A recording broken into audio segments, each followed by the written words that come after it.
1. Seorang petugas pemadam kebakaran menghadapi kebakaran kelas C.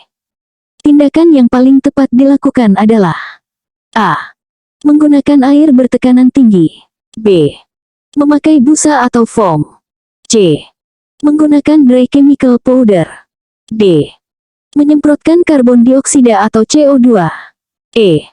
Menutup api dengan selimut api. Jawaban yang tepat adalah D. Pembahasan dari pertanyaan di atas yaitu, bahwa kebakaran kelas C melibatkan peralatan listrik bertegangan. Karbon dioksida atau CO2 adalah pilihan terbaik karena tidak konduktif dan tidak meninggalkan residu. Kita masuk soal berikutnya. 2. Dalam operasi pemadaman kebakaran, istilah flashover merujuk pada A. Titik di mana api menyebar ke seluruh ruangan secara tiba-tiba. B. Ledakan asap yang terjadi saat membuka pintu. C. Penyalaan kembali api yang sudah padam. D. Titik di mana air berubah menjadi uap secara cepat. E. Percikan api yang melompat dari satu bangunan ke bangunan lain. Jawaban yang tepat adalah A. Pembahasan dari pertanyaan di atas yaitu, bahwa flashover adalah fenomena di mana seluruh permukaan bahan yang mudah terbakar dalam ruangan tertutup menyala secara bersamaan, menyebabkan api menyebar dengan cepat. Kita masuk soal berikutnya. 3. Petugas pemadam kebakaran menemukan korban tidak sadarkan diri di lokasi kebakaran. Tindakan pertama yang harus dilakukan adalah A. Memberi nafas buatan. B. Melakukan kompresi dada. C. Memindahkan korban ke tempat aman. D. Memeriksa pernafasan dan denyut nadi. E. Memberikan oksigen tambahan. Jawaban yang tepat adalah D. Pembahasan dari pertanyaan di atas yaitu, bahwa sebelum melakukan tindakan lain, penting untuk memeriksa tanda-tanda vital korban, yaitu pernafasan dan denyut nadi, untuk menentukan tindakan selanjutnya. Kita masuk soal berikutnya. 4. Dalam sistem proteksi kebakaran pasif, fungsi utama dari fire damper adalah A. Memadamkan api secara otomatis. B. Mendeteksi asap di dalam saluran ventilasi. C. Mencegah penyebaran api melalui saluran udara. D. Mengaktifkan sistem sprinkler. E. Melepaskan gas pemadam ke dalam ruangan. Jawaban yang tepat adalah C.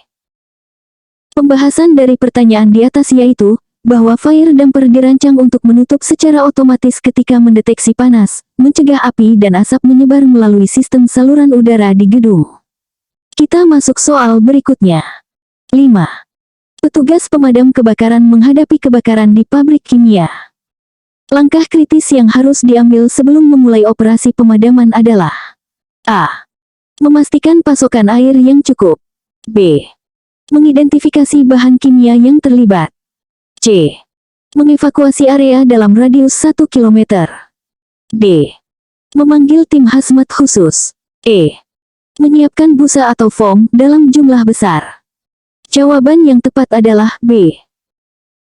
Pembahasan dari pertanyaan di atas yaitu, bahwa mengidentifikasi bahan kimia yang terlibat sangat penting untuk menentukan metode pemadaman yang aman dan efektif, serta menghindari reaksi berbahaya yang dapat memperburuk situasi. Kita masuk soal berikutnya.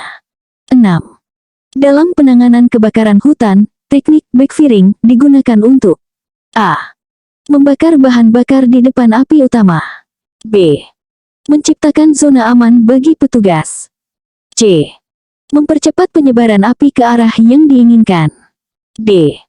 Memadamkan api dengan ledakan terkontrol. E. Mengurangi intensitas api utama. Jawaban yang tepat adalah A. Pembahasan dari pertanyaan di atas yaitu, bahwa backfiring adalah teknik membakar area di depan api utama secara terkontrol untuk menghilangkan bahan bakar, sehingga menghentikan penyebaran api utama ketika keduanya bertemu. Kita masuk soal berikutnya. 7. Seorang petugas pemadam kebakaran mengalami gejala pusing, mual, dan kebingungan setelah operasi pemadaman. Diagnosis yang paling mungkin adalah A. Dehidrasi. B. Keracunan karbon monoksida. C. Kelelahan akibat panas. D. Sindrom stres pasca trauma. E. Cedera kepala ringan. Jawaban yang tepat adalah B. Pembahasan dari pertanyaan di atas yaitu, bahwa gejala tersebut sangat indikatif keracunan karbon monoksida. Risiko umum dalam operasi pemadaman kebakaran karena gas ini tidak berwarna dan tidak berbau. Kita masuk soal berikutnya. 8. Dalam pemeriksaan pasca kebakaran, petugas pemadam kebakaran menemukan pola V pada dinding. Hal ini mengindikasikan A. Titik asal kebakaran. B. Jalur evakuasi. C. Area dengan suhu tertinggi. D. Lokasi ventilasi alami. E. Tempat api padam terakhir. Jawaban yang tepat adalah A. Pembahasan dari pertanyaan di atas yaitu, bahwa pola V pada dinding sering menunjukkan titik asal kebakaran, di mana api menyebar ke atas dan ke samping membentuk huruf V terbalik. Kita masuk soal berikutnya. 9. Petugas pemadam kebakaran menghadapi kebakaran di gedung bertingkat tinggi. Strategi yang paling efektif untuk mengendalikan api adalah A. Menyerang api dari lantai teratas. B. Fokus pada pemadaman di lantai terbawah. C. Menggunakan metode sandwich atau atas dan bawah. D. Memadamkan dari luar gedung menggunakan water cannon. E. Mengevakuasi seluruh penghuni terlebih dahulu. Jawaban yang tepat adalah C. Pembahasan dari pertanyaan di atas yaitu, bahwa metode sandwich, yaitu menyerang api dari lantai di atas dan di bawah lokasi kebakaran, adalah strategi efektif untuk mengontrol penyebaran vertikal dan melindungi jalur evakuasi. Kita masuk soal berikutnya. 10. Dalam situasi kebakaran akibat kebocoran gas, tindakan yang tidak boleh dilakukan oleh petugas pemadam kebakaran adalah A. Mengisolasi area kebocoran. B. Menggunakan detektor gas. C. Memadamkan api tanpa menutup sumber gas. D. Mengevakuasi area sekitar. E. Menggunakan peralatan anti percikan. Jawaban yang tepat adalah C.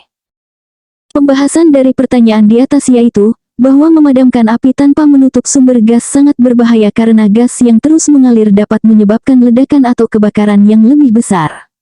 Kita masuk soal berikutnya. 11. Petugas pemadam kebakaran menggunakan sistem Incident Command System atau ICS dalam operasi besar. Fungsi utama dari Planning Section dalam ICS adalah A. Mengkoordinasikan semua operasi taktis. B. Mengelola sumber daya manusia dan peralatan. C. Mengembangkan rencana aksi insiden. D. Menangani komunikasi dengan media. E. Mengatur logistik dan dukungan operasional. Jawaban yang tepat adalah C. Pembahasan dari pertanyaan di atas yaitu, bahwa Planning Section dalam ICS bertanggung jawab untuk mengembangkan rencana aksi insiden, mengumpulkan dan menganalisis informasi, serta merencanakan strategi jangka panjang. Kita masuk soal berikutnya. 12. Dalam pemeriksaan Self-Contained Breathing Apparatus atau SCBA, petugas pemadam kebakaran menemukan tekanan udara di tabung 2000 psi. Berapa lama perkiraan durasi penggunaan SCBA tersebut? A. 15 menit. B. 30 menit. C. 45 menit. D.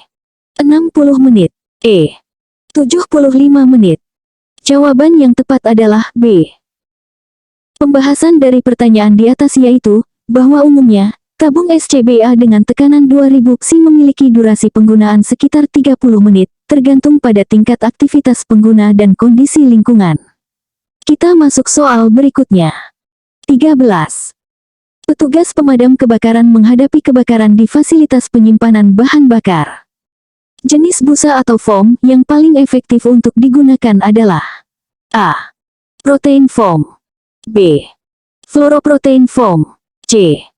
Aqueous Film Forming Foam atau AFFF. D. Class A foam. E. High Expansion foam. Jawaban yang tepat adalah C. Pembahasan dari pertanyaan di atas yaitu, bahwa Aqueous Film Forming Foam atau AFFF sangat efektif untuk kebakaran bahan bakar cair karena mampu membentuk lapisan film tipis yang mencegah penguapan dan reignition. Kita masuk soal berikutnya. 14. Dalam investigasi pasca kebakaran, petugas pemadam kebakaran menemukan pola alligatoring pada kayu. Hal ini mengindikasikan A. Kebakaran yang disengaja. B. Penggunaan akseleran. C. Kebakaran dengan suhu sangat tinggi. D. Kebakaran yang berlangsung lama. E. Kerusakan akibat air pemadaman. Jawaban yang tepat adalah C. Pembahasan dari pertanyaan di atas yaitu, bahwa pola alligatoring pada kayu, di mana permukaan kayu terlihat retak dan mengembang seperti kulit buaya, menunjukkan kebakaran dengan suhu yang sangat tinggi. Kita masuk soal berikutnya. 15. Seorang petugas pemadam kebakaran melakukan pemeriksaan hidran.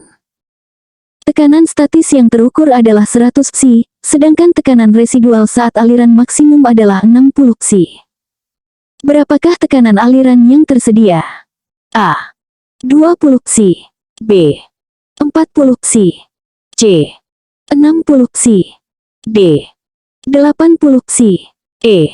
100 psi. Jawaban yang tepat adalah B. Pembahasan dari pertanyaan di atas yaitu, bahwa tekanan aliran yang tersedia dihitung dari selisih antara tekanan statis dan tekanan residual. Dalam kasus ini, 100 psi 60 psi sama dengan 40 psi.